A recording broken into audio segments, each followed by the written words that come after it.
Okay, so welcome those of you who are not able to attend today. We have several people in session live with us, and we hope next time you're able to attend live with us. But welcome to Test Taking Tips and Tricks. This is the first week in a whole series of sessions that we'll be doing to give your scholars lots of confidence moving forward in our testing season. All right, so the agenda for the session is an icebreaker that we'll do together. We'll talk about who's going to take the CAASPP. We'll talk together about some test anxiety tips to overcome, as well as some testing tips and strategies just for taking the exam itself, a few things you can do.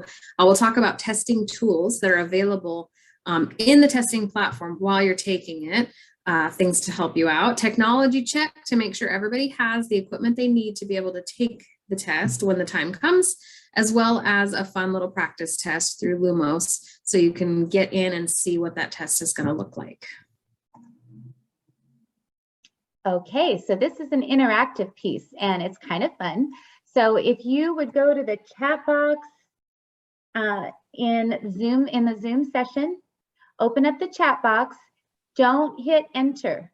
So you're not allowed, this is me being your teacher today, you are not allowed to hit the enter button until I say go. So we're going to give you just a few minutes to put your answer to the question that's on the board right now. And the question is, name 4 things that you already know about CAASPP testing. So you're just going to type it into the message area, but you're not going to hit enter until I say go. So please go ahead and type that. We're going to give you 30 seconds. I've got my timer right here. And go ahead and start typing.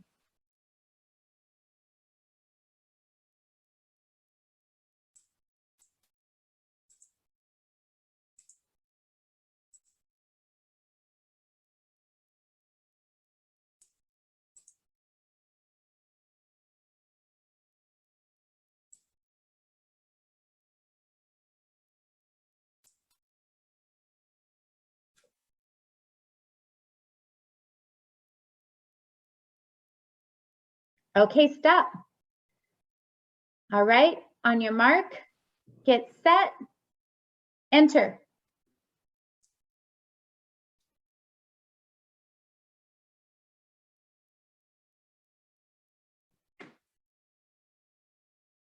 Great job. So I see all California public students take it. It's very important. Math in LA, and it starts in grade 3. That was impressive. It's a test about mathematics and language arts literacy. Excellent job. And it's a state test that starts after 3rd grade. So right, it starts in 3rd grade and then moves up. So great job, you guys. Oh, and I see Elisa says it's an exam that you take every single year. Absolutely. I appreciate those answers so much. So you guys have just covered a whole portion of our presentation. Well, I guess we're done, right? We're done now. Okay, we got a few more details to share with you.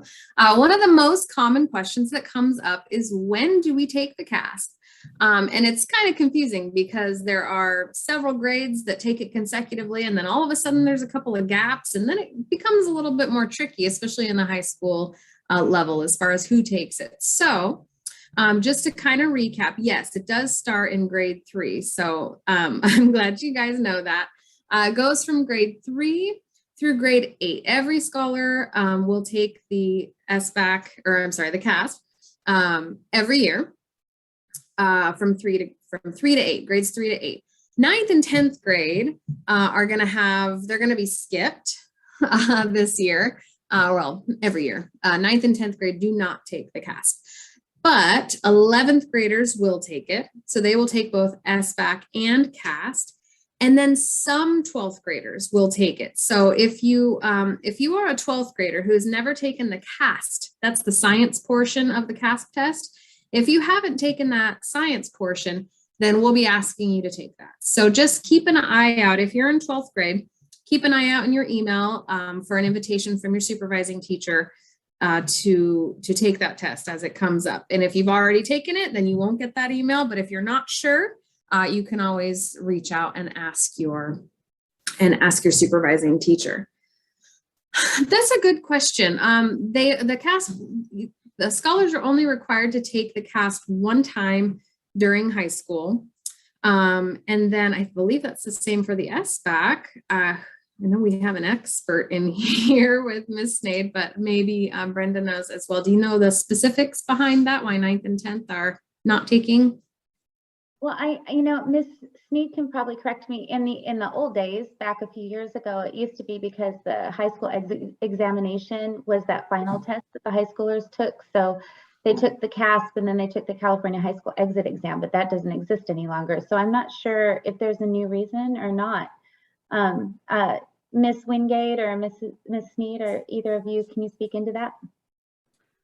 As to why 9th and 10th graders don't take it, your reason is correct historically, because they used to take the Casey exit exam.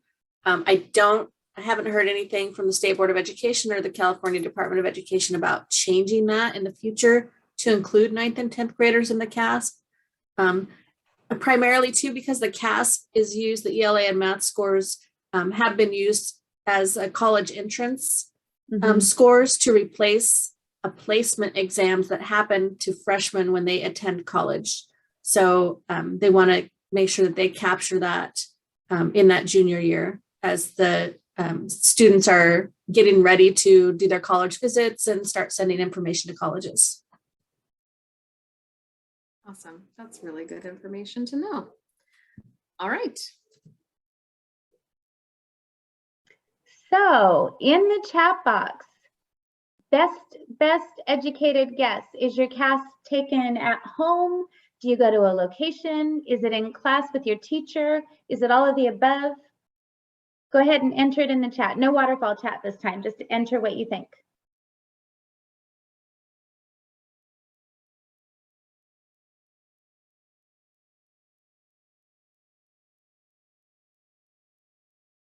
Yep, absolutely. Thank you. Yep, it's all of the above. So it is taken at home and you are in class and you are with your teacher. Yep, Deb, good job. Thank you. Yeah, so what we're going to be doing is you'll actually have a secure browser on your computer, and you'll have a secure browser on your computer. You're going to be logging into a Zoom session that your proctor or teacher will be sending you, and you'll be in that Zoom session and then logging into that browser while you're in the Zoom session. And the purpose of the Zoom is so that your scholar can get help and get, troubleshoot any issues that pop up, as well as being used as a way to securely be monitored during the test. So that's something that's required, is the working camera, which we talked about earlier, and the working microphone. So part of that is because your scholar will be on camera. Your teacher will be the only one that can see him or her, and they'll be on camera doing that CAASPP test while the teacher just monitors. And they just monitor for, the students looking around, maybe getting distracted.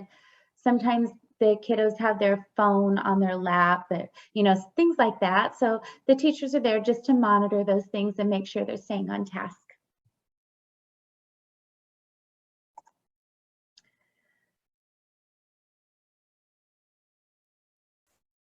So handing it off to Ms. Hobson. But Mrs. Hobson is muted. I knew that was going to happen at some point. Okay, back to it. So if you're anything like me, or like I was back when I was in school, you may look and or feel just a little bit like this when it's time to take one of those tests, whether it's a school test or a state test or whatever it might be. And especially I found with the state test, because sometimes it can take a while. It's not like your standard test where it takes you 5 minutes and then you're done. Sometimes these tests can take a little while, and that can be a little intimidating. So if you look anything like this, or if you feel anything like this, we want to find out from you, and we really like your contribution to this conversation here, but what might cause scholars to feel like this? We've got a few ideas listed here. Maybe poor grades, maybe it's going to be really tough, you didn't study for it, or you're going to have to guess. So those are a couple examples, but what can you think of that might cause you to feel a little extra stressed out about maybe this test in particular or just testing in general. So we'd really like to get your input in the Zoom chat. And feel free to hop on the microphone too if you'd like to do that. We'd love to hear your voices. Yeah, But what are some ideas? It's mostly LCs attending the session, and we realize that. So, this is not just for your scholars, but for you, just brainstorming what makes your scholars feel anxious, and also what might make you feel anxious.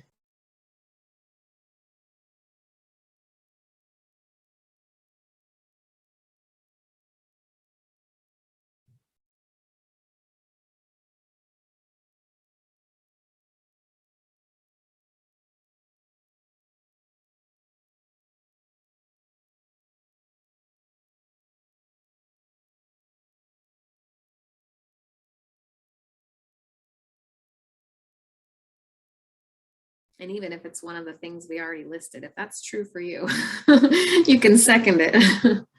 What do we think? Mm-hmm.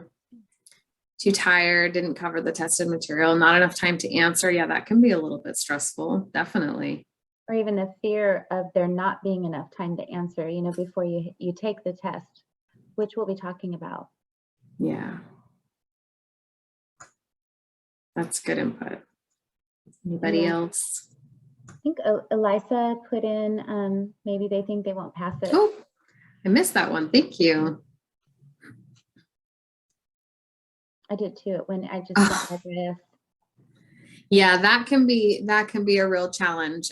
When you're taking the STAR testing, you're comparing it to that. Absolutely distracted and annoyed by all the noises from the other scholars. Definitely.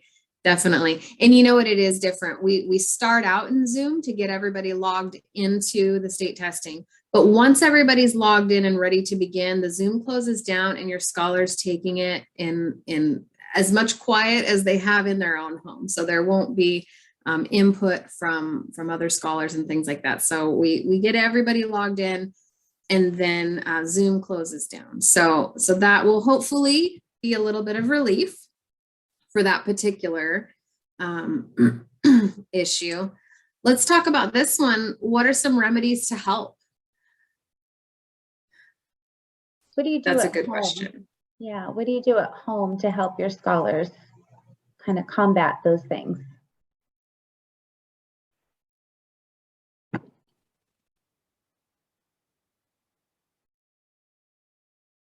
And for Garcia, I do see that question. If a child has an IEP, will they be able to use a calculator, multiplication, math facts, etc.? So I see your question, and I think we'll be able to address it in just a minute or two. So hang on to that thought.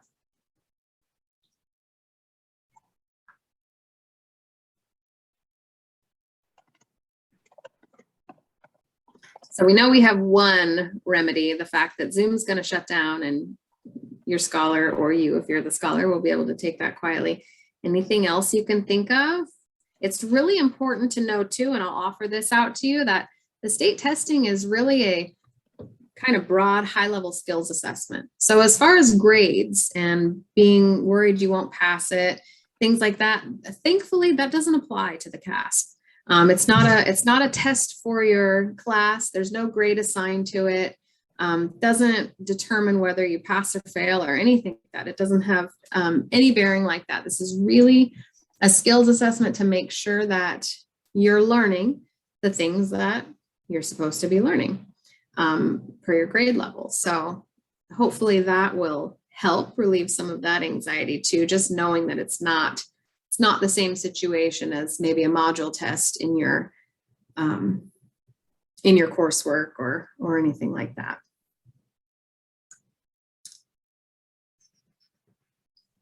Yeah, and I think that's the answer to the IEP question there. Brenda just put in to the chat. You'll definitely want to be in touch with your case manager and know what accommodations are available, because those will be applied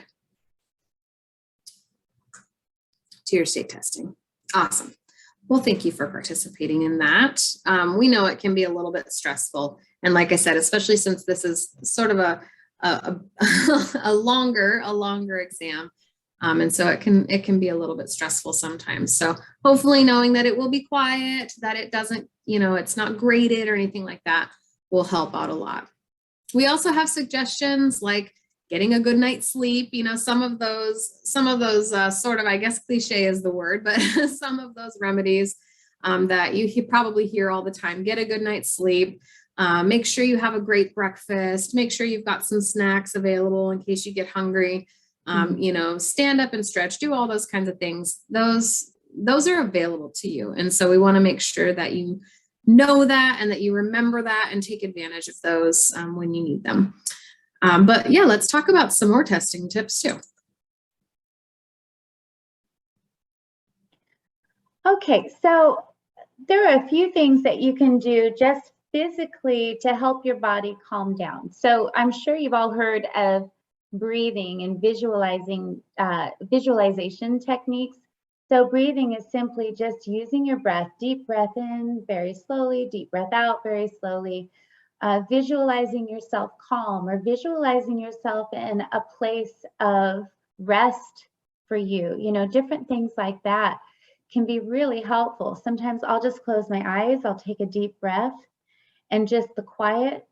It sounds funny. If you're a mom, you probably relate to this, but sometimes I have gone out to my car because the car is quiet and it feels safe.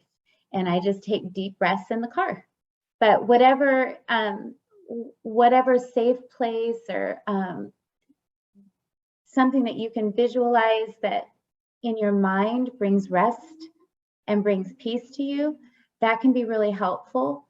And that also, that focus on whatever that is, the focus on the breathing and the focus on what you're visualizing, creates space between what you're stressed about or anxious about and the ability to actually think. So within that space, it gives your body time to calm down, to dissipate the chemicals, those fight or flight chemicals that just got dropped into your body because you got anxious, because that all takes time. So while you're doing this breathing and visualization, it's giving your body the time to handle what it needs to handle physically.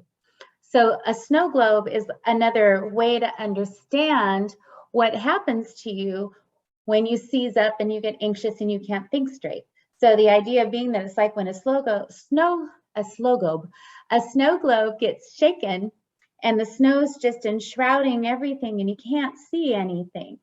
But as you take that time to breathe and just create that space and that snow that's been clouding your vision, which is all the anxious thoughts and circumstances, they start to be able to settle and you start to be able to see clearly and focus. Another technique is box breathing. And in box breathing, you're going to very slowly inhale, counting to 4, and exhale, counting to 4. In addition to doing that, you can actually take your finger and maybe with me, I can't see you, but with me, I would say take your finger and put it in the air, close your eyes, and draw a box in the air while you count to 4. So 1, 2, 3, 4, and then exhale and draw a box backwards. 1, 2, 3, 4. And then again, inhale, 1, 2, 3, 4, and exhale, 1, 2, 3, 4. As silly as that might seem, again, it's creating a distraction, one, from what you're stressed about. It's also giving your body space to handle that physical reaction you just had to the stress. And it's putting your mind on giving yourself very vital oxygen that helps your body handle that physical process. Finally, just take a break, get away, change your location, go for a walk outside, get sunshine. Let that, again, the oxygen helps dissipate those chemicals. Physical exercise helps dissipate the chemicals that just got dumped because of the stress. So taking that break or even just changing location and doing something entirely different for 10 minutes can really make a huge difference. Don't be afraid to take those breaks. Don't be afraid to take that moment to give your body that space, whatever that is for you.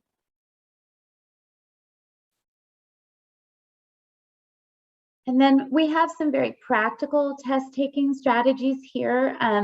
The links that are on the screen are live links, and we'll be sharing this slide deck, like I said.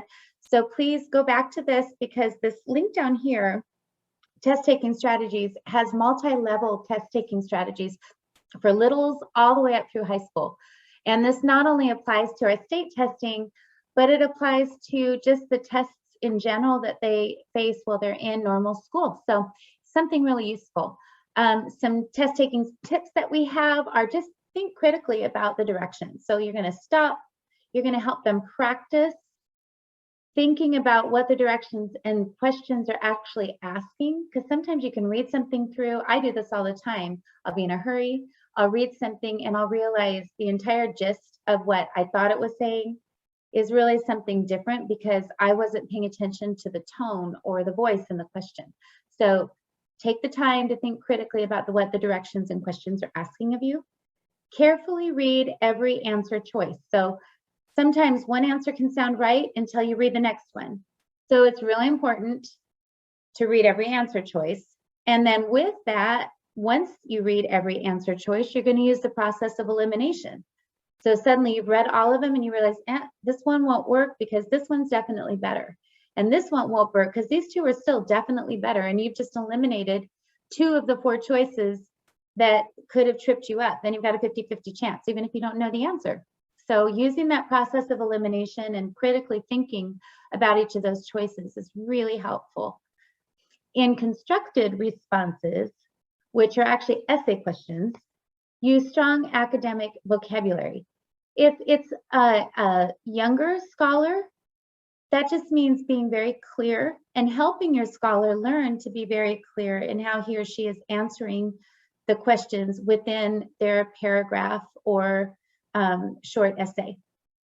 So be smart with charts and maps. That just means if it applies to your scholar and they're a little bit older, middle school or high school, they're going to be interacting with charts and maps.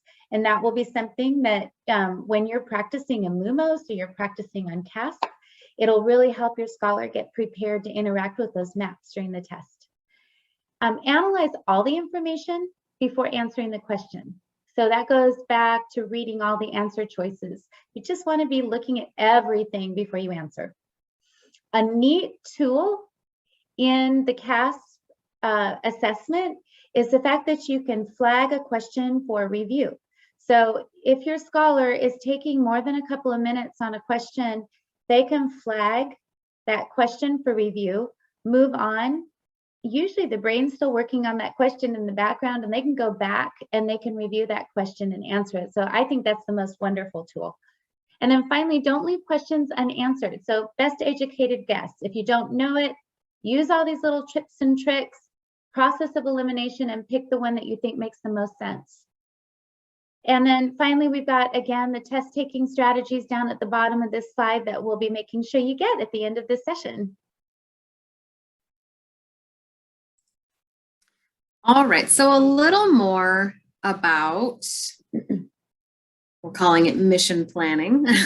We want to go over with you a few of the basic rules, some navigation rules, and then especially the pause rule. There's a few different things you can do here. As Ms. Lasley was saying, there's the mark for review button, and that's really super duper handy because you can't skip any questions in the assessment. So if you've gone through all your tips and tricks and strategies and you've picked the best answer, but you know, you're just not sure, and maybe you're just done thinking about it for right now.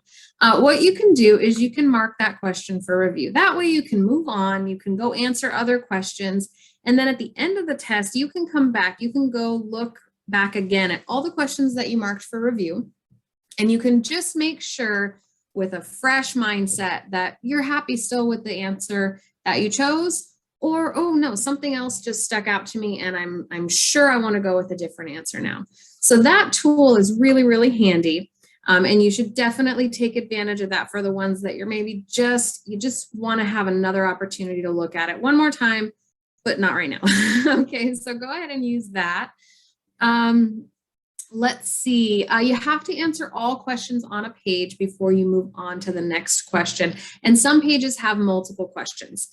So make sure that you scroll down, you view all the questions. If it's not letting you move on and advance to the next portion, there's probably something that you missed, an answer that you maybe skipped over and didn't select anything for. So just double check your page. and make sure that you have answered all the questions before, before you ask for help, or before we consider a glitch. Let's just double check and make sure that you've answered everything there. So you can navigate to an available test page by clicking on the back or the next. So by available, whatever question you're on, if you've answered it, you can advance to the next one. And then you can also go back and access questions that you have already answered. The mark for review is a little bit different, because when you mark something for review, that's going to come up and show you at the end, and it's going to take you back to those specific questions that you wanted to have a second look at. But you can still go back and view any question that you've answered. You can go back and take a look at those as well, using those navigation tools. There's also the back and the next, and then your pause button you can see is going to be right there for you. And the pause, you're going to use the pause if you feel like you need to take a break or use the restroom or go grab a snack or just walk away for a minute. That's totally okay. And we really encourage you to do that, because this is a little bit of a bigger test, as we were talking about earlier. And so it's really 100% okay to take a break. Okay. And we really encourage you to do that. So you can use that pause button there to pause your assessment. Let your supervising teacher, your proctor, know that you need to take a break, so that they know that you're going to be stepping away for a minute and the reason for that, just so that they know for sure that you didn't just walk away and you're done, or you completed the test, but the test is still going, just to help your ST or your proctor know what's going on. So you can use that pause button. There's a couple rules about the pause, though, that are really important to consider. So if you pause for less than 20 minutes, that's great. You can come right back into the test exactly where you were, and you still have access to look at your questions that you marked for review, or to go back through your exam so far. If something happens and you're just taken away from your assessment, your break is going to take you more than 20 minutes. That's okay. The system will automatically save your spot, whether you've paused it or maybe you just walked away and forgot to pause it. The system is going to automatically log you out after that 20 minutes. Now, when you log back in, or when you come back and you press resume, you'll go right back to where you were. So the test will take you to your first unanswered question. It'll put you right back where you were before. The difference, though, is going to be that after 20 minutes, you will no longer be able to go back and look at your previously answered questions, even if you mark them for review. So although you definitely can step away for more than 20 minutes if it's necessary, just need to consider that you're going to lose the option to go back and look at your previously answered questions. So just something to really keep in mind. Let's see. And then the other thing about pause is that if you're taking the performance task, so there's a couple different portions. There's one portion of the test where you just go through and answer your questions. And then there's a performance task where it's a whole bunch of questions that are all circled around this one piece of writing or this one problem or something like that. So the performance task is going to be several questions that you answer on one topic.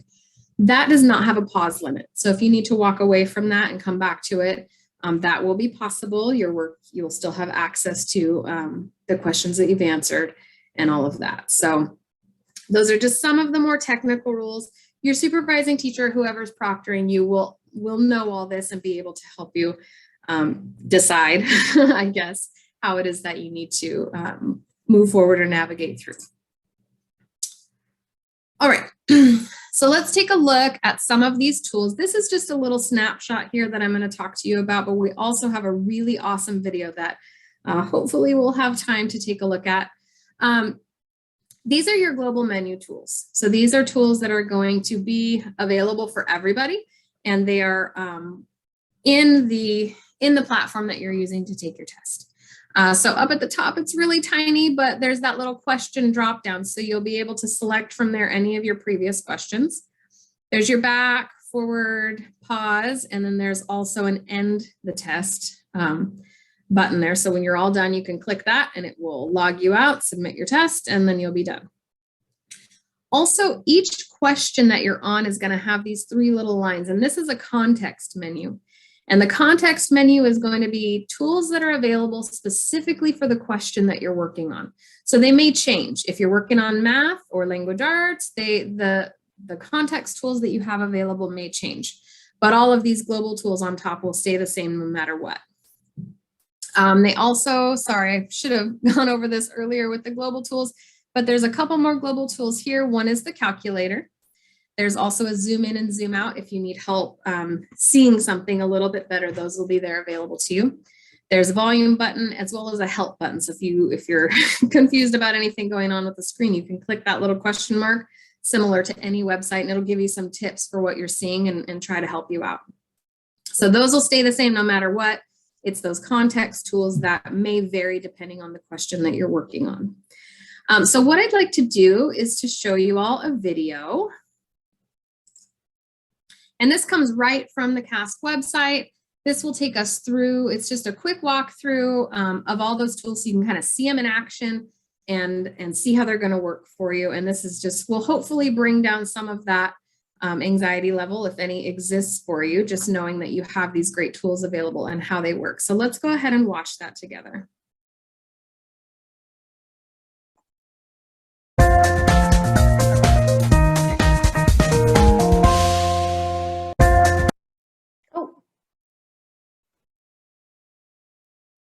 I'm so sorry. I think I hit something.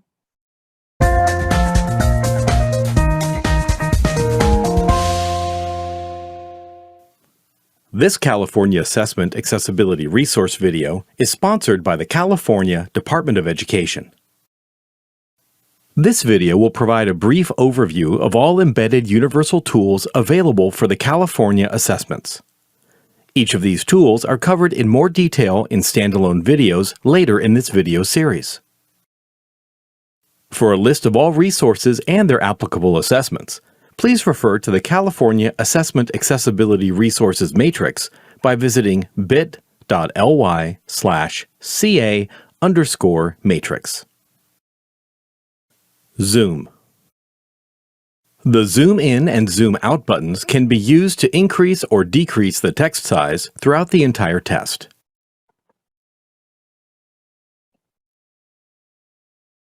Strike through. During testing, strike through can be used in multiple choice questions to cross out answer options. Strike through can be accessed through the context menu on answers. Select answers to cross them out. To get out of the strike-through mode, select outside of the selected question. Highlighter. During testing, this tool can be used to highlight words or sentences. Select a section of text and either right-click or select the context menu. From there, select Highlight Selection and choose one of the color options. Highlights are not saved if you pause or leave your test. Upon returning after a pause, all your highlights will no longer be available. Mark for review. During testing, the Mark for Review tool can be used to mark questions to go back to in a test segment or domain. To mark a question, select the Context menu and the Mark for Review option. Marked questions will show in the Questions drop-down list.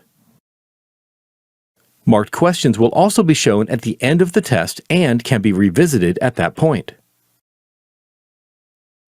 Expandable passages and expandable items.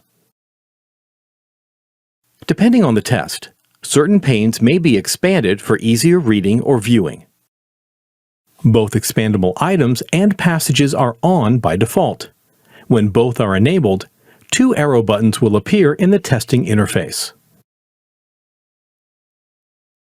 Select an arrow to make either side of the window expand. Select the opposite arrow to return to the default view. Line Reader. To use the Line Reader, select the Line Reader button from the upper right corner of the screen. When selected, the button will change color. During testing, this tool can be used to highlight an entire line of text to help with the reading process. Select a line, including question responses, to highlight it. The highlighted line can be changed by selecting a new line or by using the up or down arrow keys on the keyboard. English Glossary. During testing, this tool can be used to define certain pre-selected words in the answer portion of a computer-based test. Some words have a faint border around them. When placing the cursor over one of these words, the word will be highlighted. Select the highlighted word to open the glossary box with the definition of the word you selected. English Dictionary and Thesaurus. For certain full right questions, a full dictionary and thesaurus are available. To open the dictionary or thesaurus, select the Dictionary button in the top right corner. To look up a definition, type a word in the text box and select the Dictionary button within the box. To look up a synonym or a different version of a word, type a word in the text box and select the Thesaurus button. Digital Notepad. During testing, this tool can be used to take notes on any of the questions or passages. To open the notepad, select the context menu and select Notepad. After typing your note, select Save and Close. When you return to this question, selecting Notepad in the context menu will show your notes. Notepad notes are not saved if you pause or leave your test. Global Notes. The Global Notes tool is available during certain items where the Notes button is visible in the Global menu. Select this button to open the Global Notes window. These notes function similarly to the digital notepad. However, if Save and Close is selected, the notes can be accessed for the entire task, even if the test is paused for more than 20 minutes. Calculator. Depending on the test or grade level, calculator types will vary. A 4-function basic calculator is available for mathematics in grade 6 and for science in grade 5. A scientific calculator is available for mathematics in grade 7 and 8 and for science in grade 8 and high school. A graphing calculator is available for mathematics in grade 11. During testing, the calculator will be available on certain test questions. When it is available, select the Calculator button in the upper right corner. For the scientific calculator, note the 3 different tabs you can select to access the main calculator, letters, or other functions. For the graphing calculator, enter equations into the empty fields to graph them. Select the keypad button to access more options and functions. Writing tools and spell check. During testing, there are various writing tools available when writing a response during certain items.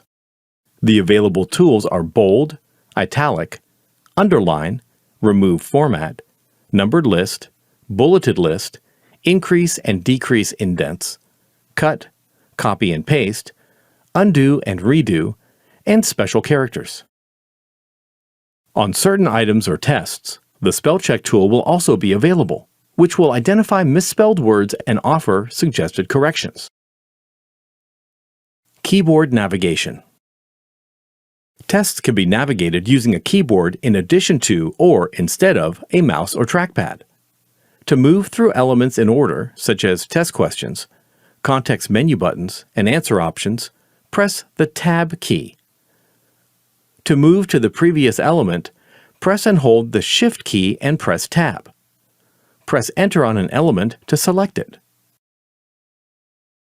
To open the context menu of the currently highlighted element, press and hold the Control key and press the M key. Use the up and down arrow keys to select options within the menu and press Enter to make a selection. Press the Escape key to exit the menu. To open the global menu at any point, press and hold the Control key and press the G key.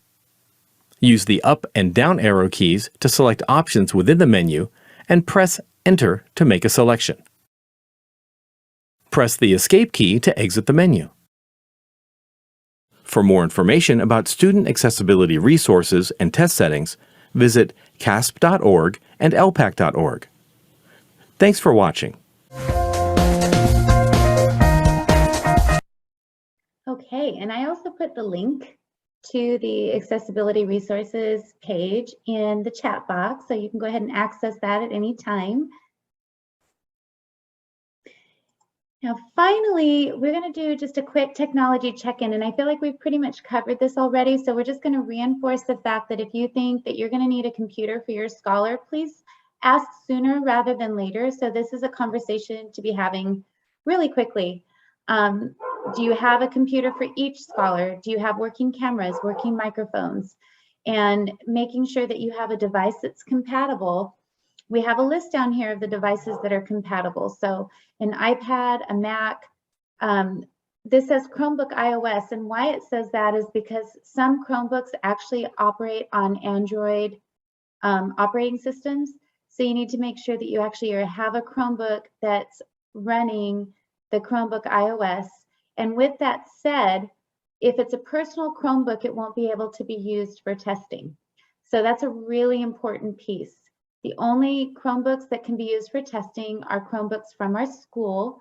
So again, if you think you're going to need something because you have a personal Chromebook, just ask your ST. We have computers ready and waiting to be there for you. And then finally, Windows devices will also be compatible with the secure testing browser. So if you got a Chromebook this school year, the browser is already loaded on your computer. If you got a Chromebook from our school prior to this school year, we need to double check it because you might need to have the browser pushed out to you. But regardless, if it's from our school, it will be compatible with the secure browser. So that's good news. Then finally, we want to give you guys a chance to do some practice. And we know that the time has run long. We had a little bit of, delay getting started. So we're going to leave this to you. But what you'll do is you'll click on Lumos Learning. And Lumos Learning actually gives you SBAC, which is the CAASPP. It's just the main test. It gives you really short practice tests rather than having to go through an entire practice test. So this is a really good way to get started. You'll just click that you're a student. You'll click which subject you want to take a practice for. You'll select your grade and then continue, and it's free. So we would like for you to try taking a Lumos practice test this week prior to our next test session, and let us know your thoughts. Let us know any trouble that you had, anything that was confusing. Just let us know how it felt to take the test. And they're very short, again, 5 to 15 minutes. So, and then finally, well, finally, I am trading it off to Ms. Hobson. Hey, closing it out is closing it out. I don't suppose it matters who does it, but we just want to say thank you so much for spending your hour with us. I know that was a ton of information. So if you're thinking over the next week and you had some questions about this or that we said, please bring those questions to our next session. Like I said, we're going to vary them. They're going to be all different topics, and you should have access to those topics and sessions through Parent Square. So please do RSVP. We will keep going with this. We want to help out as much as we can. So thank you so very much for being here. If you want to click on that, please, that exit ticket link, that'll just take you to a form where you can give us a little bit of feedback, and we sure appreciate it. So we really hope that you all have a great weekend, and we definitely hope to see you next Friday back here at 3 p.m. So take care, everybody. Thank you so much. I didn't see the link in the chat. Did you put it in there? Oh, I didn't. It was on the Pear Deck slide, but there it is in the chat as well, just in case. Also, there was a question in the chat from Deb. She just asked about us covering the ELA multiple choices, and then we also had a question about covering the writing portion, and we will be going over all of that over the next sessions in our series. So yes, we'll actually be pulling that up and having your scholars do some practice with the writing, and having you as LCs work with the rubric so you can kind of help your scholars recognize what a good answer or an excellent answer is versus a weaker answer. And we're going to give you those tools, and they're tools that you'll actually be able to save and keep and use at home. So we're excited to be doing that with you. I'm going to go ahead and stop the recording For everybody that attended live and everybody that is attending virtually, thank you, thank you, thank you. And we look forward to seeing you again soon.